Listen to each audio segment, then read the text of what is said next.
All right, we just got back from Elio, the next big adventure from Pixar, and we are going to talk about the story of the movie in a minute. But the much bigger and more important storyline that has to be talked about first is this movie's budget. Okay, we're coming in at over $300 million for this movie. And the story, the animation, other things, there's lots that we're going to go over as we continue to talk about this. But Brett, $300 million plus for Ridiculous. an animated movie? Ridiculous. For an animated movie. It's insane. I mean, we talked about this, honestly, when we were going to see another movie. I don't remember which one it was. But I remember getting that post on my phone, and I'm just shocked to see $300 million invested into a movie like this. I'm not going to say this movie was bad or anything, but to put that much pressure on an animated film right from the get-go, you're setting yourself up for failure. And especially in this climate when people aren't really going to the theater, we are seeing theaters kind of sell out a little bit more than what I saw maybe in the springtime. But to ask Elio, a franchise that wasn't really established before, maybe with Cars you could do this, maybe with Toy Story, a more prominent Pixar franchise, you could invest a lot more because you're going to get a massive return. But to do $300 million for a movie that kind of, it's an original. We've been preaching at Disney to make original content. Stop making sequels. Stop making remakes. Stop making live actions of great franchises and then changing the stories of them. It's kind of ridiculous, and everything that they've done for the past, 5 years has been a cash grab. And it looks very desperate from them. And there were reports that people were coming out saying they were really mad at the fan base for not coming to support. This is why they don't make original content. We'll convince people to get back into the theater and watch these movies. Convince people that you're going to make good original content. You can't just make something original and ask someone to like it just because it's Disney. It's kind of ridiculous and lazy to me that these people come out. Get out of the business then. You're in a creative business where you have to put butts in the seats to go watch an original movie of an established company, one of the greatest animation franchises of all time. And some of the short films are iconic in Pixar. And most of the content that they've made from like the 2010s, early 2000s, and even the 90s were amazing. But we were looking at some of the listed movies from 2020 and on, and they've just been so out there, so weird, and to me, they haven't really connected with the previous audience that fell in love with Pixar originally. So it's just strange to me that and it's a failed business model, that you're going to put $300 million into a movie like this. It doesn't make any sense to me, and you're investing in something and putting so much pressure on a creative movie like this. It's gonna fail. Immediately when I saw that, the number that they invested into that, $150 to make it, and then $150 million to market it, automatically gonna fail. I knew it was gonna flop, and it only made $21 million on its opening day. And then they come out and complain about it like little children. Stop it. Start connecting to your audience. People have come out before and told you what Pixar movies they love and what they want to see. Start getting data. Stop being lazy. Stop being almost too ambitious and making content that isn't going to connect to your audience. It's insane to me. And I'm not saying this movie was terrible, but if you look at the list of Pixar movies that come out before, it is kind of in the bottom half for me. It's like in the lower thirds because they've made so many great movies. You need to start doing what you did in the past, making content that can be not only like relatable, but can connect with your audience and be interesting and not too out there. They're telling these like weird stories that I'm not going to go see Onward in theaters. I don't care if Tom Holland's voicing it. You know what I mean? I'm not going to go see Elementals It just looks weird to me. I get it. These are promoted to kids and everything. But even if I was a kid, I'm not going to go see that. You know what I mean? So I just think they have to go back to the drawing board. They brought in 2D animation people, so that's good. They're going to kind of go back to like the old style and maybe bring some more creativity with that. But I mean, you almost have to really rethink your process, and they need to stop just throwing money at something and expecting it to stick. And that was kind of a long-winded rant, but it's true. All of what I said is valid, and if you don't think so, then look at the numbers, people. I'm going to echo that to a point. 300 million is way too much for this movie. But I'm going to go a step further. 300 million is too much for any animated film. If you tell me Frozen 3, 4, and 5 are coming out and their total combined budget for the trilogy is 300 million, fine.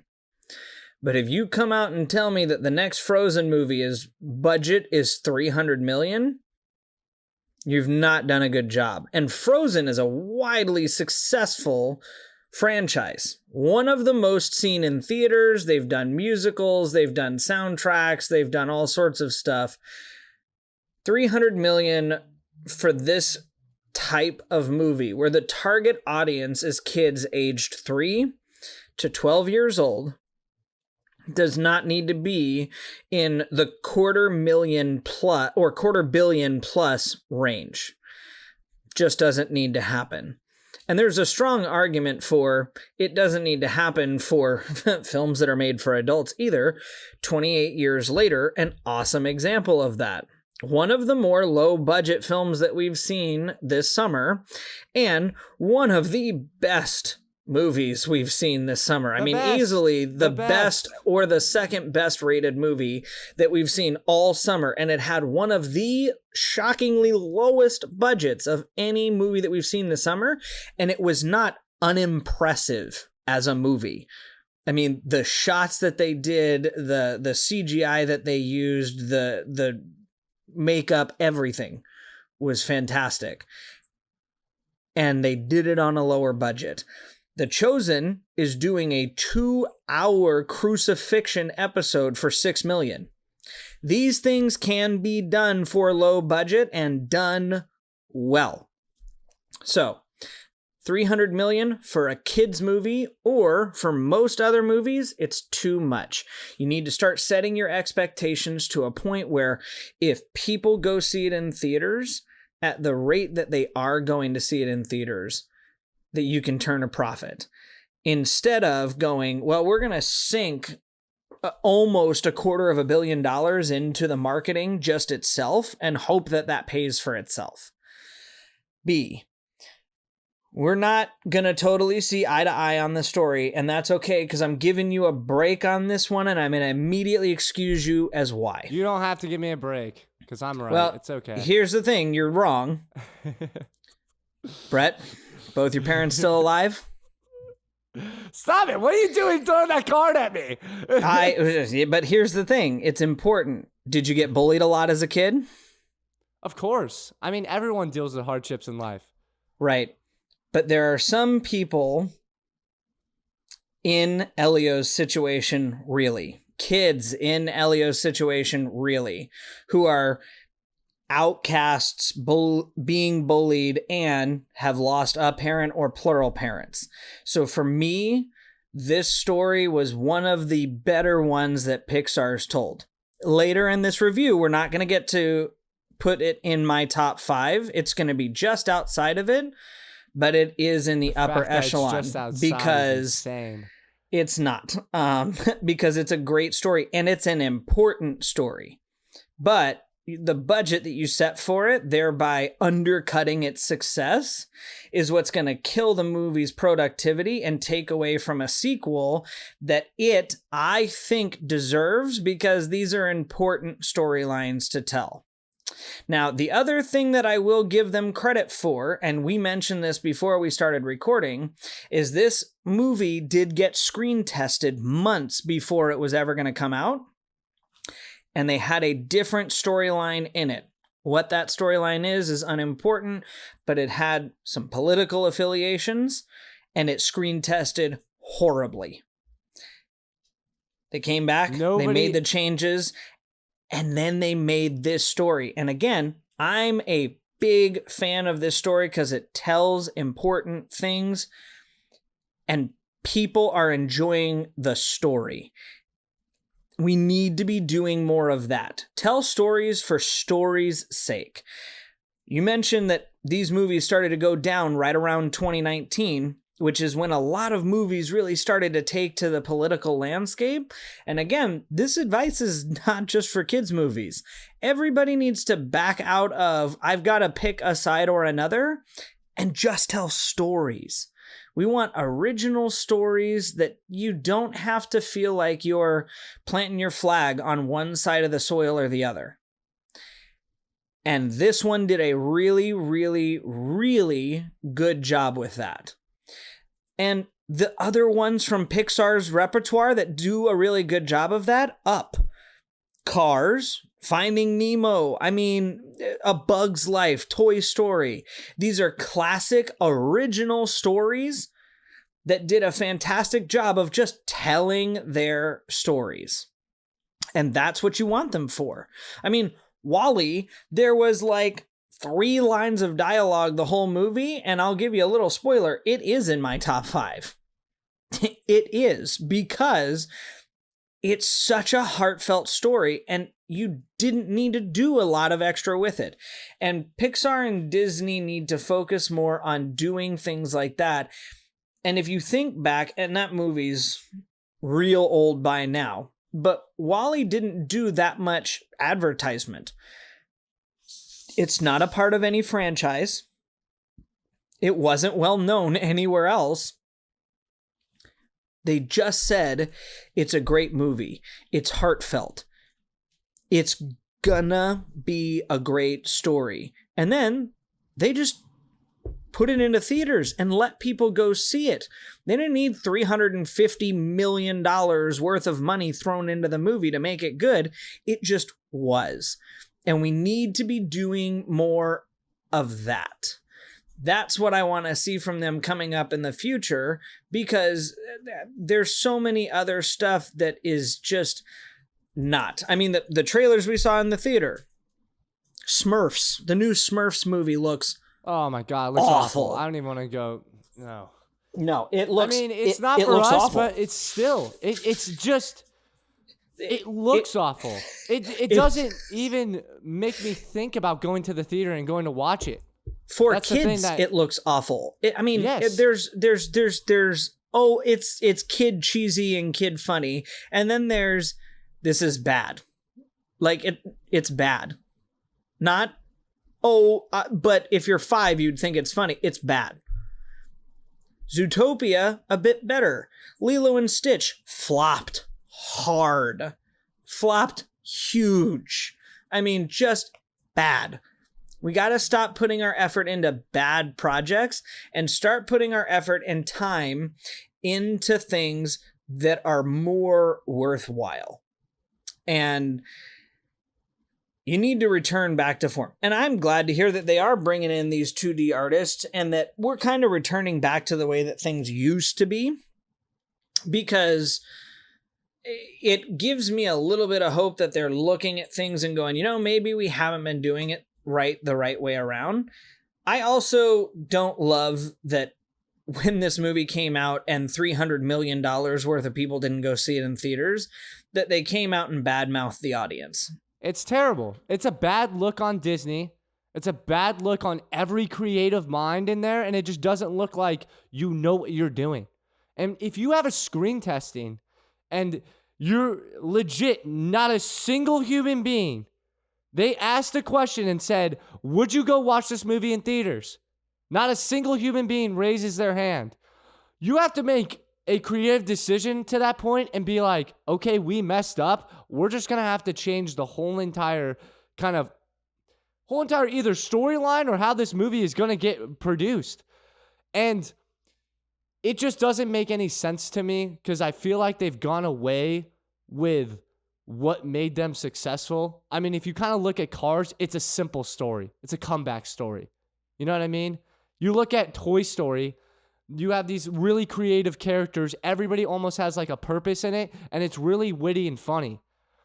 I just feel like this movie is just all over the place, and even like movies that they've done in the past are all over the place. Don't get me wrong. I'm not saying Elio is the worst thing I've ever seen. It's just a lot. And I don't think it's a bad movie, and I do agree with what you're saying. These stories need to be told, especially from a Pixar movie. Look at Up, for example. Like, Up is such an emotionally, like, torn film. It's one of my favorite movies ever, to be honest with you. It's such a great movie. It talks about relationship, love, and loss, and finding your purpose after that. So it's not that Pixar is ever going to lose that. I don't think they're ever going to lose that side of their creative decisions. It's just, like you said, they need to start doing data, and they need to start figuring out what their audience is and what their audience wants. Because if you ask anybody, I'm going to bring up a show that was on Apple. Yeah, that a lot of people have badmouthed, but did really well. And it was really low budget. And it's about soccer. One of the not super popular sports in America. Now, worldwide, it is a lot more popular. And you know which show I'm talking about. It's Ted Lasso. Exactly. It wasn't popular because, oh my gosh, they had the best soccer sequences ever, or ooh, it was really high budget, or ooh, they had all these big name actors in it. It was popular because Ted Lasso was able to tackle some really big storylines like anxiety and depression. And he cared about the hearts of the players, and he's relatable, and the other characters in the show were relatable, and it made you want to root for him. And the biggest knock that I heard sitting around talking about it with people that I know was, well, I have a hard time cheering for Ted Lasso because there's nothing incredibly wrong with him.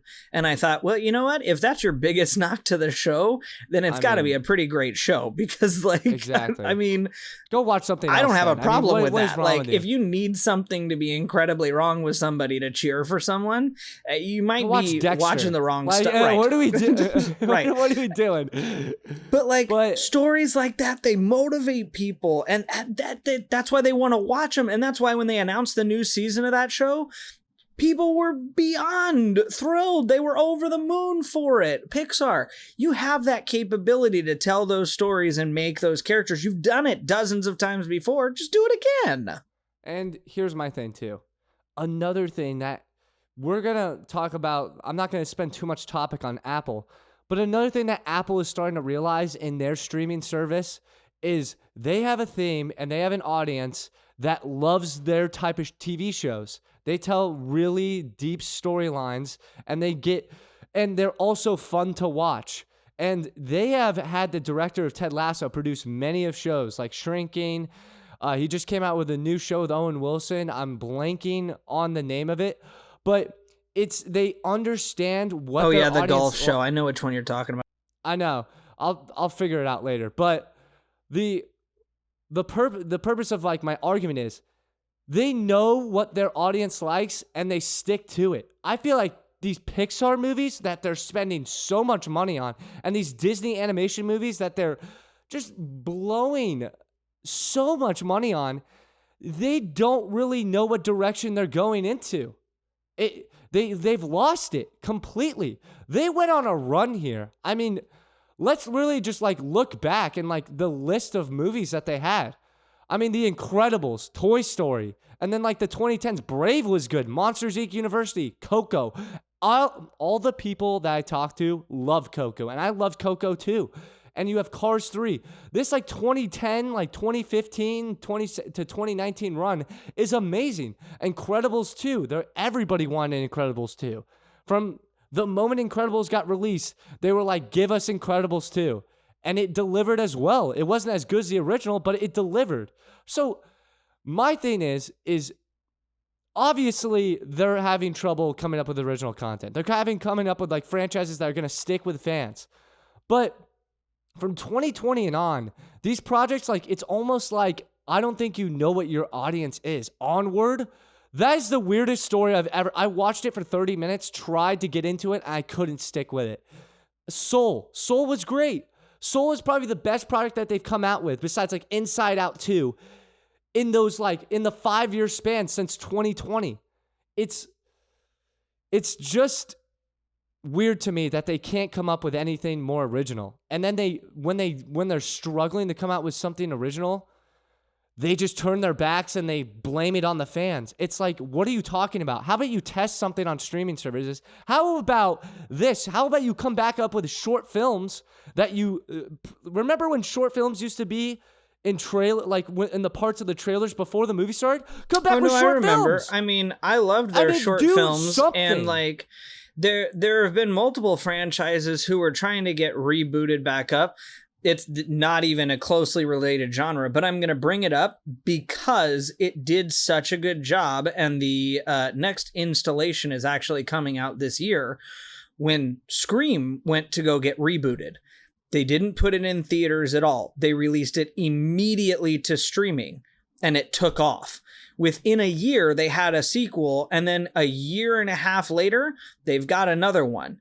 They just steamrolled everything, and I'm sorry, Pixar, but you can't tell me that you have a problem releasing something like that. If a low-budget horror film can do it, I'm so certain that you can create a kid's film that's 30 minutes long and put it on a streaming service. Like, you got to be able to do it. If that small of an audience can be taken to directly for horror movies, you can do it for kids' movies.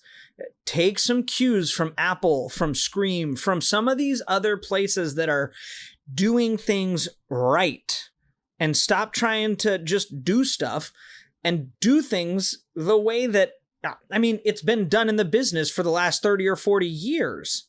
It's not like people have changed that much. It's the way that you're operating has completely changed. You need to get back to what you've been good at.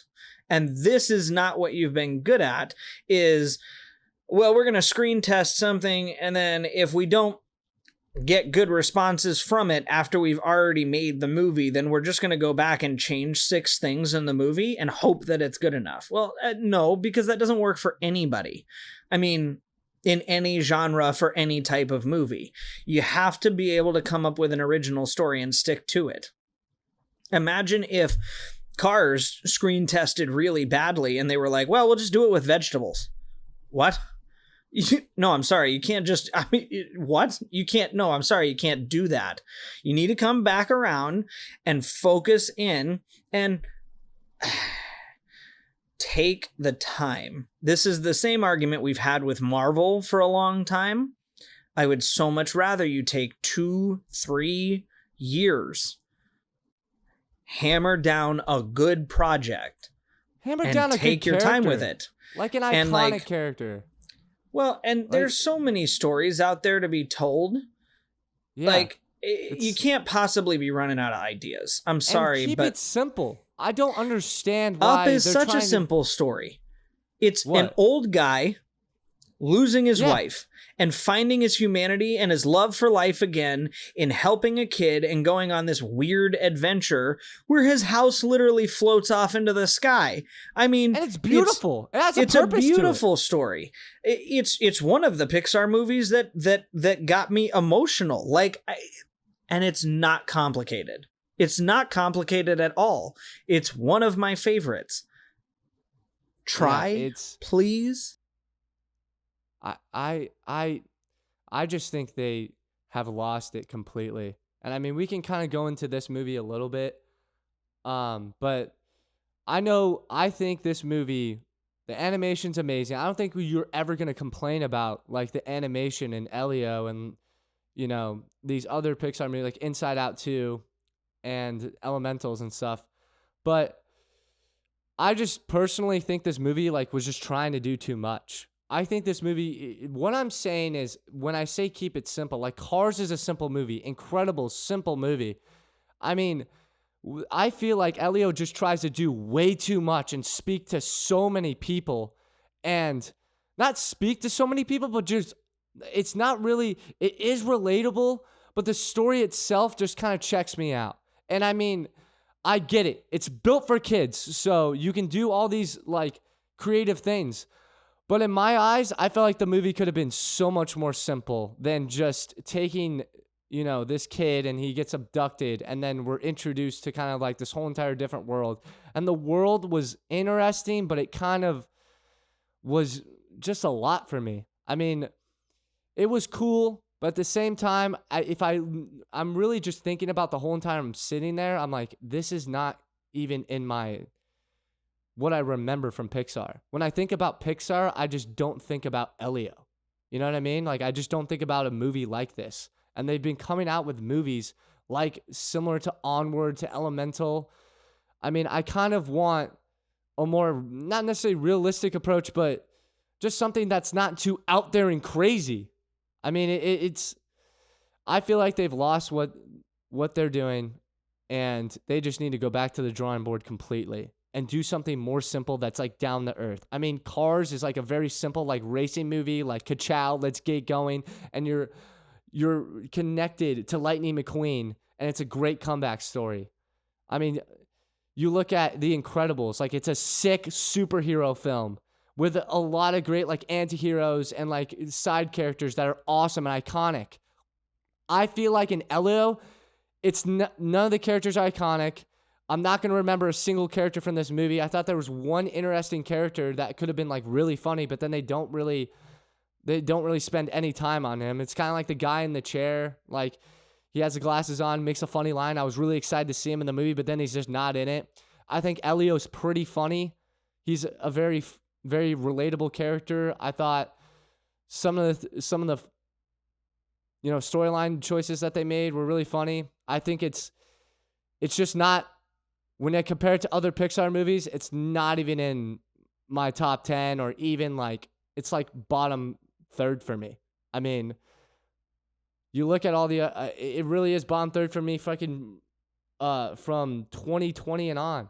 So that's all I could think about when I was watching this movie. I'm like, this just is not it for me. It's not a Pixar movie. I feel like it's not. I feel like it's just a Disney original animation movie that they tried to go way too all in.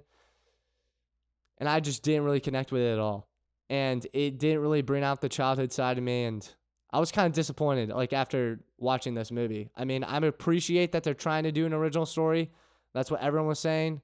But it wasn't for me. And I don't think it was for a lot of people, to be honest. It was cute. It was nice. But I don't think it was really that good of a Pixar movie, in my opinion.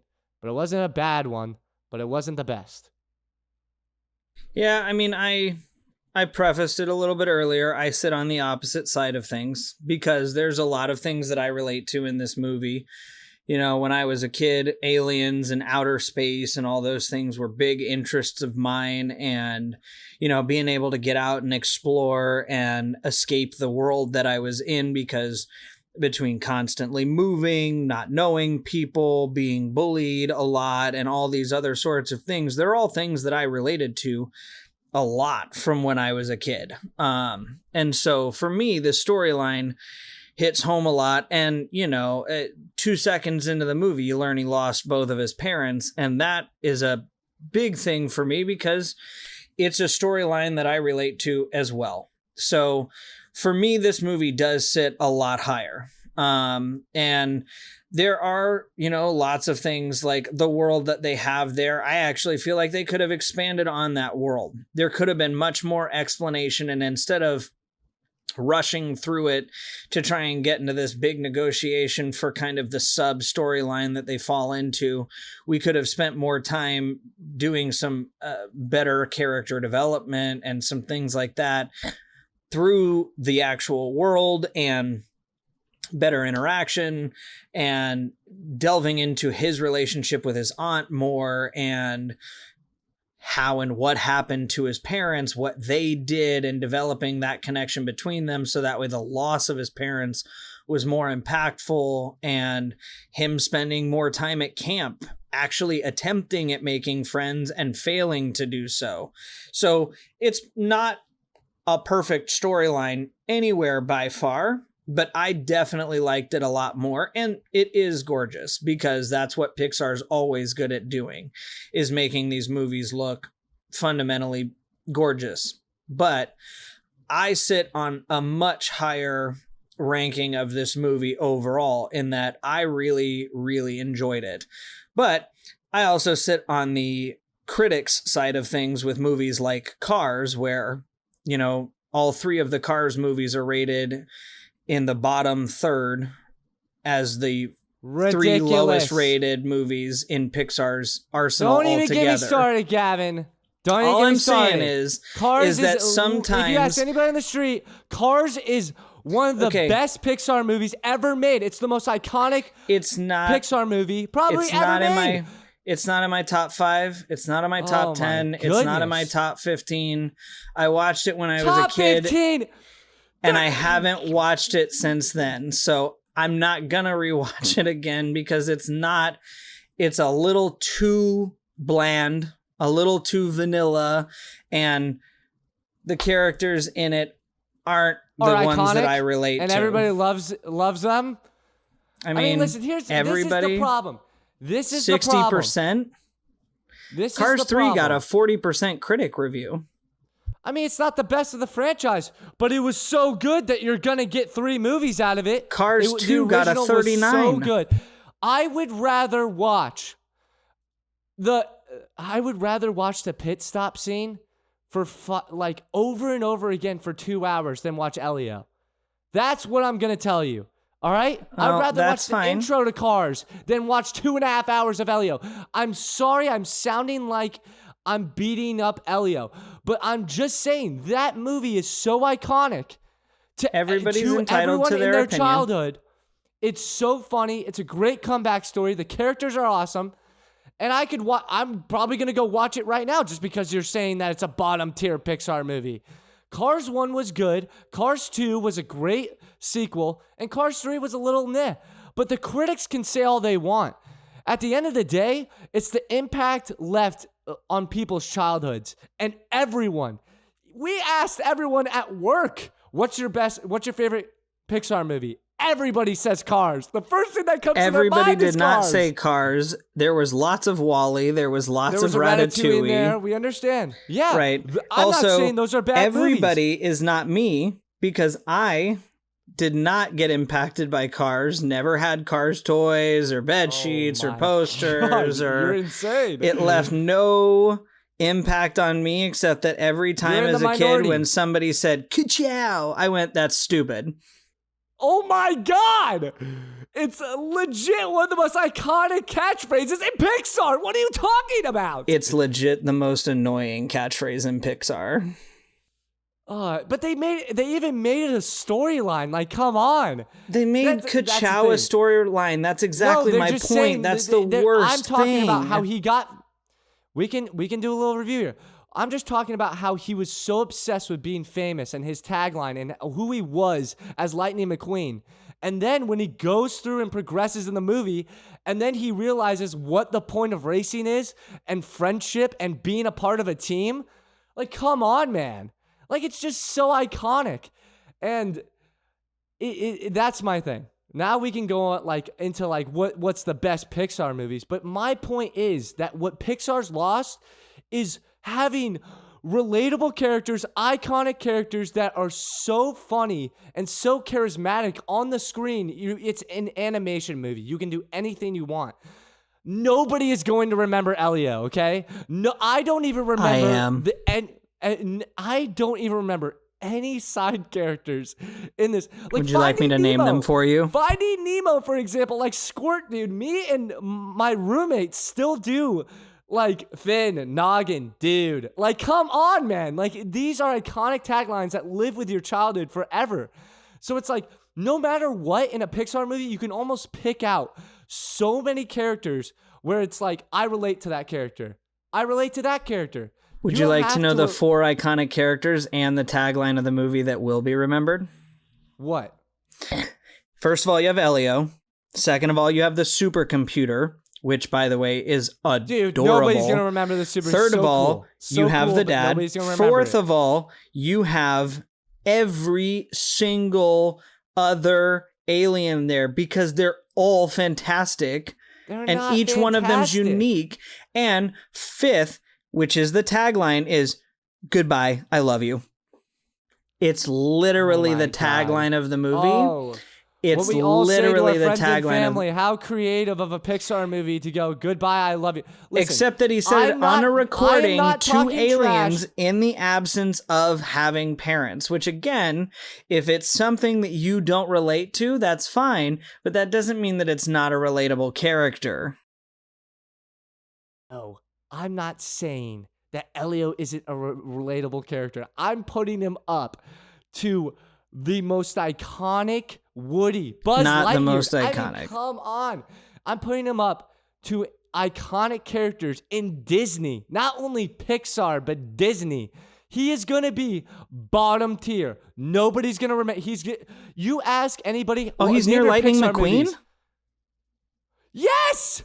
Everybody remembers Lightning McQueen. No. Everybody loves Lightning McQueen. You're putting Elio next to Lightning McQueen. No. Not even because close. that's where I have Lightning McQueen is at the bottom of my list. Oh my God. That is the worst take. That is the worst take I have ever heard on this. We have reviewed maybe 10 episodes. All right? We have maybe gotten 5 listeners. We just got -1 listeners from that take. That is awful, Gavin. That is horrendous. My best take on the podcast so far. I stand by it completely. Stand by it completely.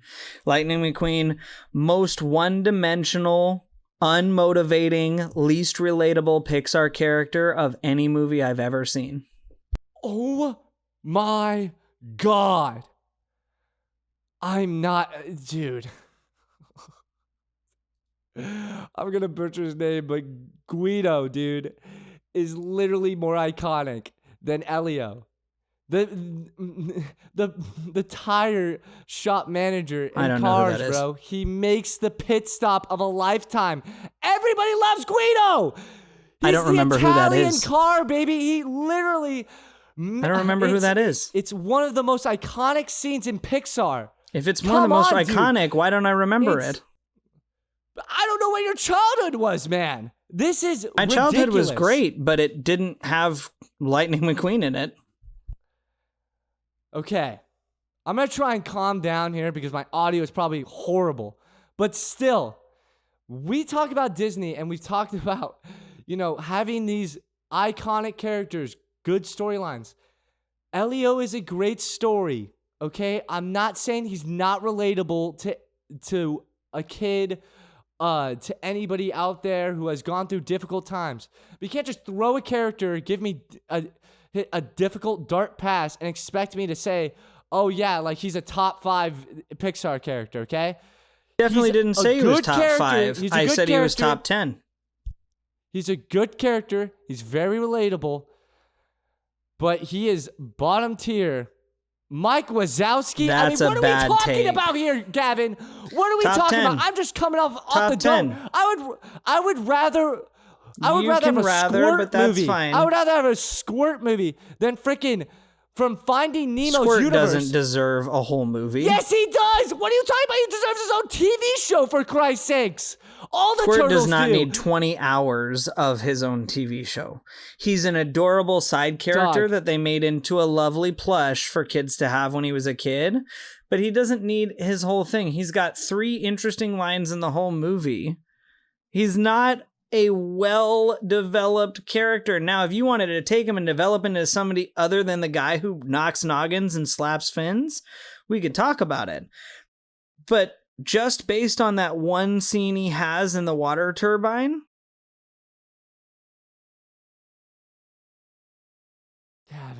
Gavin, like, do you even like Finding Nemo? I'm like questioning whether you like Finding Nemo now. I do like Finding Nemo. It is not in my top 5 all time. Oh my! I can't do this. I can't even do this. Oh my goodness. All right, let's just rank him.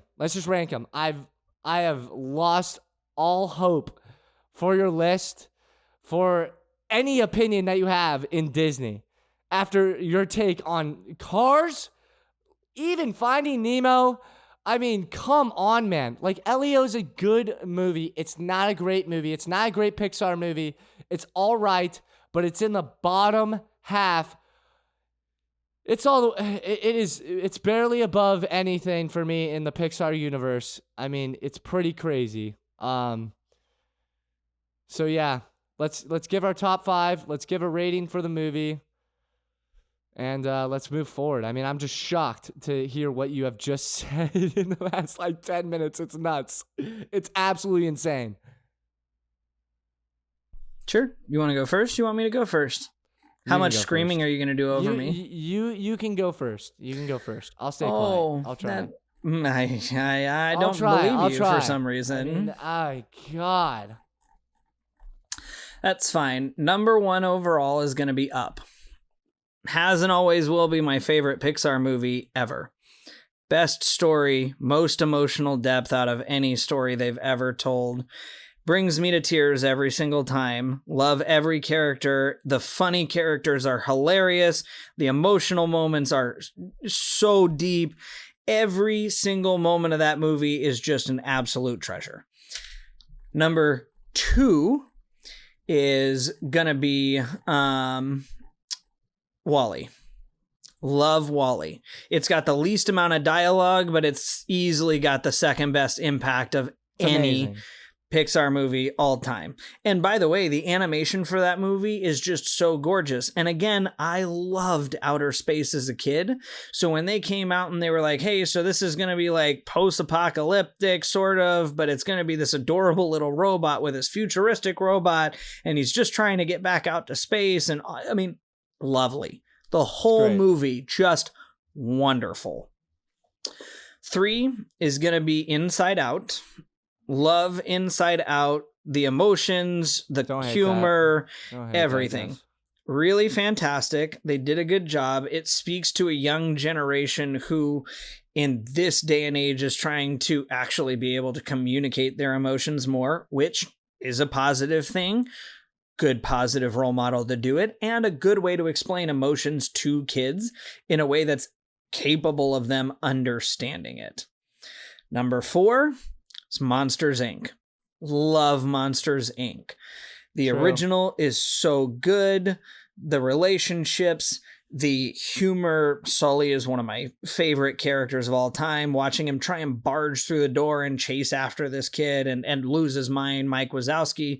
I've got his mug in my cabinet right now. Regularly drink coffee from it. Fantastic movie. One of my all-time favorites. And then 5 is going to be Ratatouille. Love Ratatouille. Great story. I am a chef in one of my 12 former lives of all the thousands of jobs that I worked. Yes. And so, when I was a kid, I always wanted to be a chef, and I did get to do that for a very small portion of my adulthood. And, when they came out with that, I went, oh my gosh, that's the most insane thing I've ever seen. And when I went to restaurants from then on for 6 months, I was just trying to peek inside the kitchen and be like, I wonder if that dude's got a rat under his hat. Oh my gosh. And yeah, fantastic. Love those. Honorable mention that Elio does make it in my top 10, but I won't go that far down the list. Elio, as a total rating for me, gets an 8.6.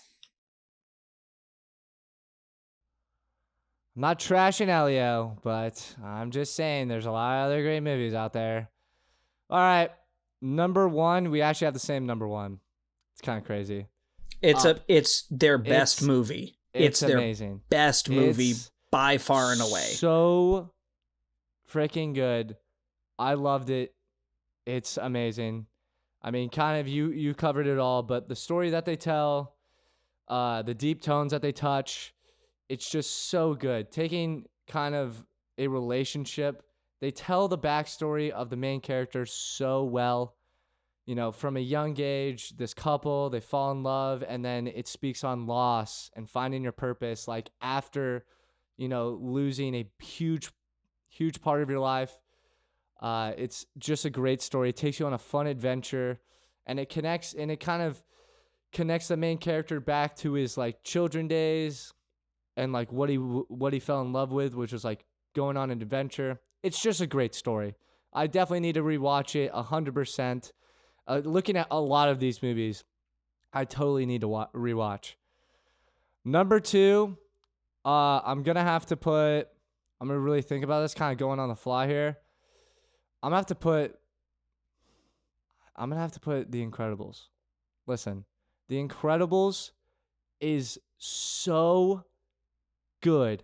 It's a great superhero movie, and it's not that complex. It really isn't. It's a really simple story, but they do a fantastic job of telling a superhero family. And it's so Honey, awesome. where's my super suit? Exactly.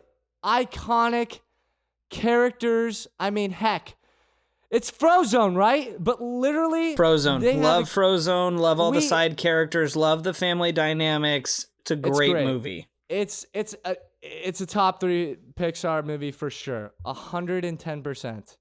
Number 3, listen, this movie, I've watched it a billion times. It's, for me, the thing that kind of propelled, I don't think it propelled Pixar to like upper status. I think Pixar was already there as a kid, but Finding Nemo is unbelievable. I mean, I love Finding Nemo. It's a top 3 Pixar movie for me. It's hilarious. Is he going to touch the butt? I mean, it's so funny. It takes you on this great adventure. I love Nemo as a character. You get a lot of great character development. Dory is one of the most iconic Pixar characters of all time. Just keep swimming. I mean, oh my God. And then even the pelican scene, you're looking at a iconic movie. Every kid has to see that movie growing up. If you don't have a childhood. I'm sorry. It's a great creative movie. And I feel like if they want to go back to being great, Pixar needs to look at Finding Nemo and be like, how can we get Finding Nemo, that sort of storyline? I think that's a great movie. Number 3 for me. Number 4, you got to go with an original here.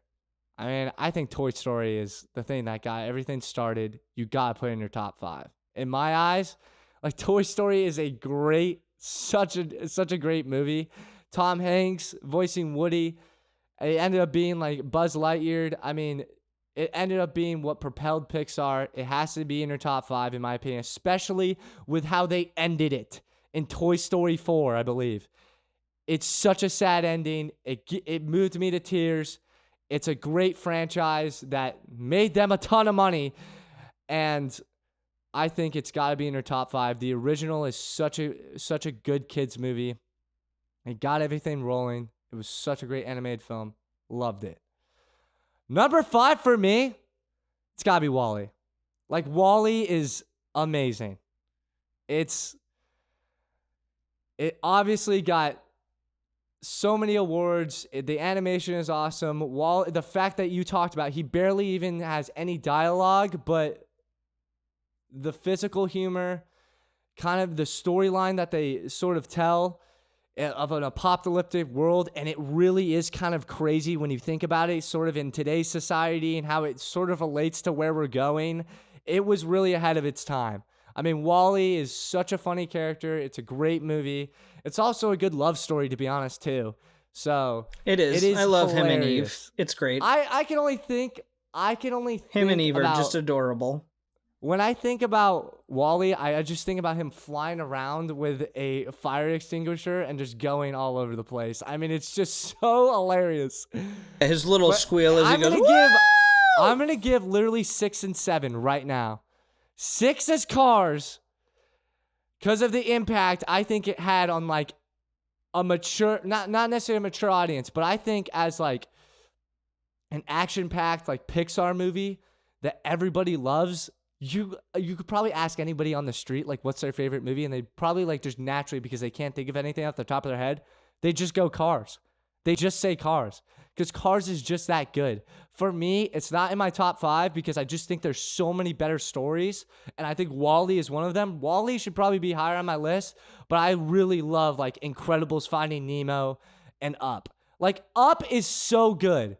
It's one of their best, in my opinion, and, like, it's kind of controversial, I guess you could say, but Up for me is one of the best animated movies that they've produced, and it's a really fun watch.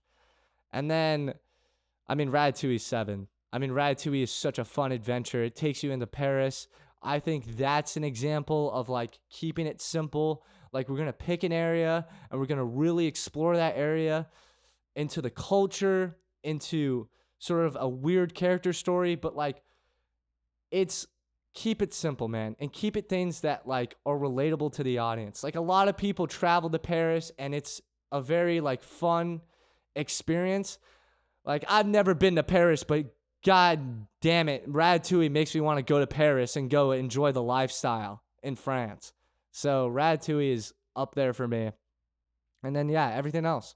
I mean, I feel like they've made a ton of great movies. Monsters Inc. is great, but I really kind of didn't.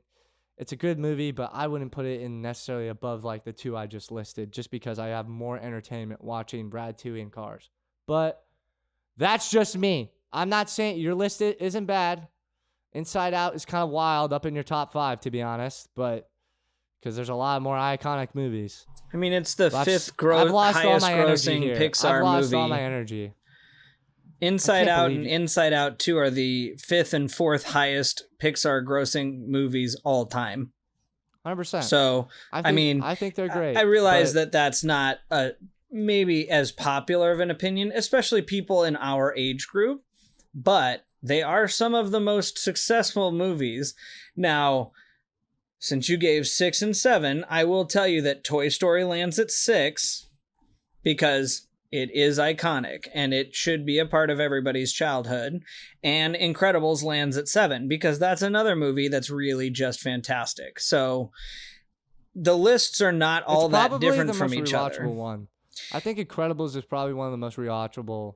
Incredibles is one of the more rewatchable ones, and it is especially for families. You know, especially bigger families where you've got 2 or more kids, the chaos of having that many people in the household, sometimes it can feel like you're juggling people with superpowers. Like it's just a great film. And the fact that they were able to, I mean, a decade and a half later, come out with a sequel for all of us who are now grown up and still waiting around for a sequel was awesome too. I loved that we got that. So I'm thrilled with that.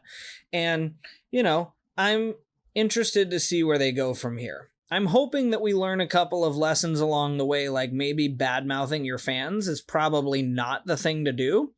Yeah, probably not the thing to do. Probably not the thing to do. Oh my God. And spending some extra time with these movies, with these ideas, and with patience is probably a great idea for your next venture out. Zootopia, I think, is going to be our next best example of what you can really do in an animated film and do it well.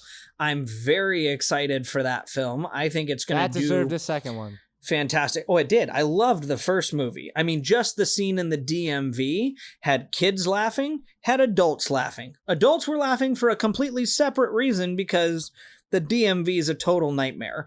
And the kids were laughing because it's just silly and goofy. But movies like that where you can relate to all audiences simultaneously, that's underrated all by itself.